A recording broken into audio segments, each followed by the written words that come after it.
All right, good morning. So we're gonna make this a little short, and then continue on with the video for tomorrow. Right now I'm in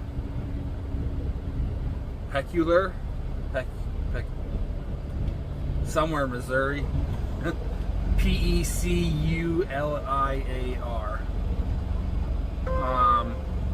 I got here on Friday.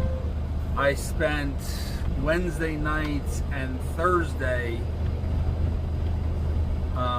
in Kansas City at the Loves, and then I drove about 30-40 miles down here to the Flying J, where there's a Denny's and plenty of parking, and I'd be able to take showers throughout the weekend, meaning that I have the shower credits with Highland Flying J. The one thing I did get done, which I'll actually show you guys that tonight once I get stopped, is I ran an extension cord up to my seat. Nothing fancy, nothing permanent, but I can now reach down, flip a switch, and dump my axle in the back. So I'll show you guys mostly how I did that. Can't really show where it's taped up and stuff, but I did show the connection in the one video, and it was just basically the center pin and the turn at the first left onto 219th Street. 12 o'clock pin was your main two. As long as when you connected those two, that's what deflated. Of course, if you got a trailer like this and you have that dump valve set up, all you got to do is touch pins together and you'll hear it click on.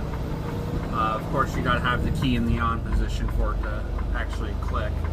I think even if it is off, it'll still click. It just won't actually deflate. So I'm leaving here now. Like I said, I'll show you guys that tonight, or this afternoon, I should say. It's only 10 o'clock Central Time right now. And I will be down to the Flying J that I'm going to for the night around 3:30. It's 326 mile deadhead. If I could get to the pickup by 3 o'clock, I would have been able to load today, but they took way too long to get me dispatched on it. It was supposed to be 24,000 pounds, but they bumped it back up to 40-something thousand. Which basically, they had two loads. One was 41,000, the other one was 24. He gave me the 41,000 and played it off, but I don't care, whatever. I got to get to New Jersey. This load goes to New Jersey, and then I have to get home. So if there's a short load that I can deliver Friday morning, I'll take that. Other than that, I'll probably deadhead up from New Jersey because my daughter graduates on this coming Friday, which is the 27th or 28th. 27. Yeah, so that's it. That's all I got for right now. Like I said, I'll show you guys the dump valve when I get down there tonight, and then we'll continue this video on with what we're getting for tomorrow. Alright, so we're all done for the day. I got trucks running all around me, so it's going to be a little noisy, but I want to show you guys what I did real quick. It's hot as can be everywhere. I just checked with the wife, and it's 93 degrees up there. It's 93 degrees down here.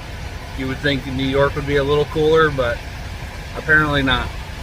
I've been sitting here for a couple hours now. I actually just realized, I knew I was getting low on fuel, but I just realized how low I was, and most of it's because of how much I've been running all weekend.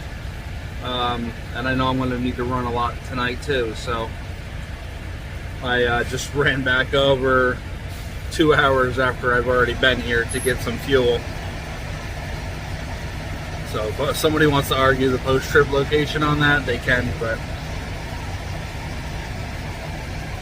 at least I showed my on-duty for fuel.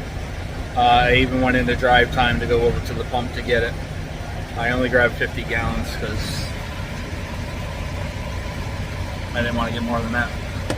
So here's what I did. Nowhere's near pretty. I got this just hanging here as it's been. I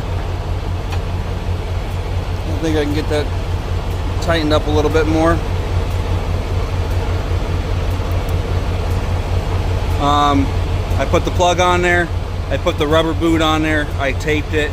Like I said, the top pin and the center pin. Doesn't really matter which wires you go to, as long as when you flip the switch, they connect. A little bit of tape here, a little bit of tape here. Hopefully this is coming out good. Kind of hard with the light in front of me. And then it just went down underneath. I got it up and over that wire mesh there. See a little bit better here. This is where I put it through.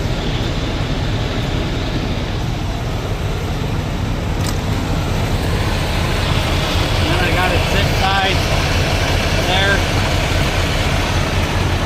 And it kind of just hangs down.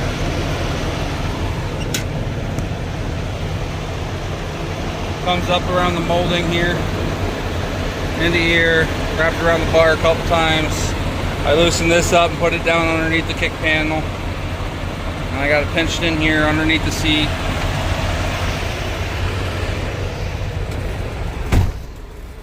And then finally,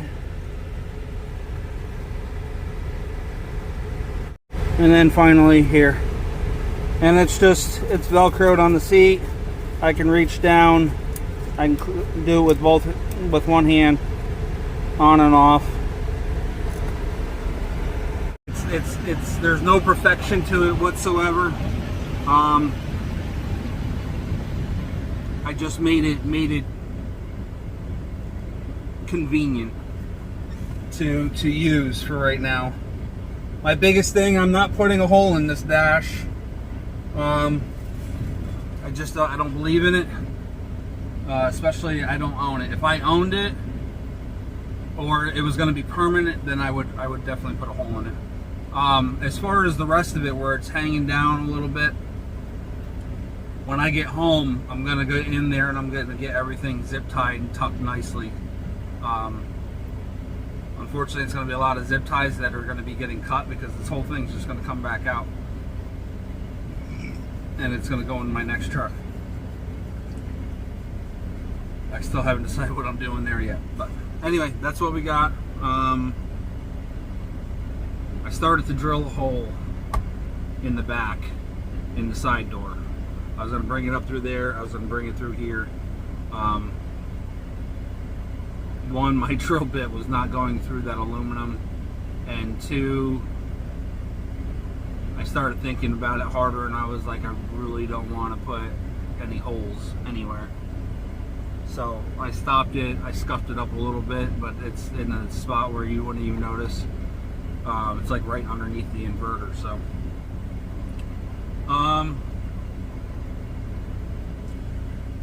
we're gonna end this video here, and we'll start a new video tomorrow morning with the new load. So thanks for watching, guys. Stay safe, and I hope that helped.